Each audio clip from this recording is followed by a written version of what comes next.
Back to school they go.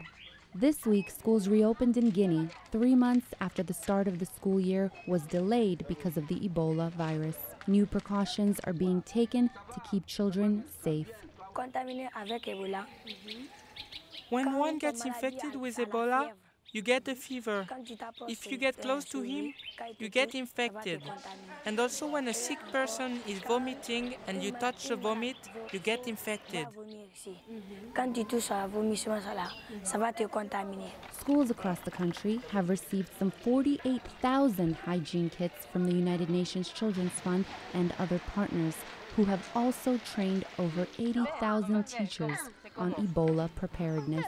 It took us a few months to work together, try to identify, try to learn what needs to be done so the schools are we can make the schools as safe as possible. Back in New York, Secretary General Ban Ki-moon, who visited the region just last month, said the United Nations is able to report progress in the fight against the deadly virus. A strong national leadership combined with local community engagement and international support is slowing the incidence of new cases in many places. The Convention on the Rights of the Child has a new ally. In a week dotted with successes for children around the world, Somalia became the 195th nation to ratify the historic Children's Rights Treaty.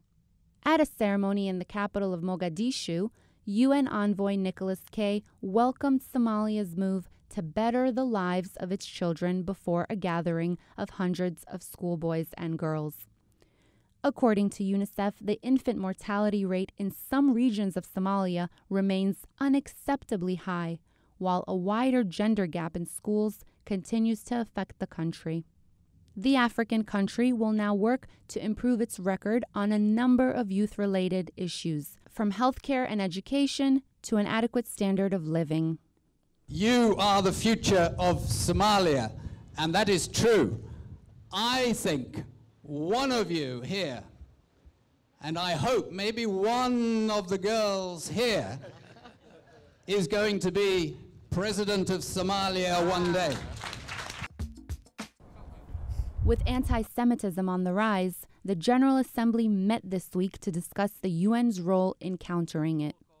The systematic murder of millions of European Jews in the Holocaust showed anti-Semitism at its most monstrous.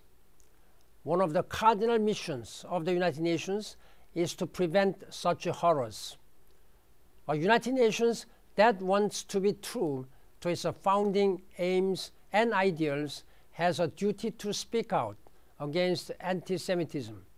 Discrimination on the basis of religion or race is banned by several international treaties, including the Universal Declaration of Human Rights. The United Nations was set up also to fight this plague. This assembly was given the sacred task of preventing those terrible spirits from reawakening, but they have returned, and that is why we are here. The meeting comes ahead of the 70th anniversary of the liberation of the German Nazi extermination camp in Auschwitz-Birkenau and the International Day of Commemoration in memory of the victims of the Holocaust.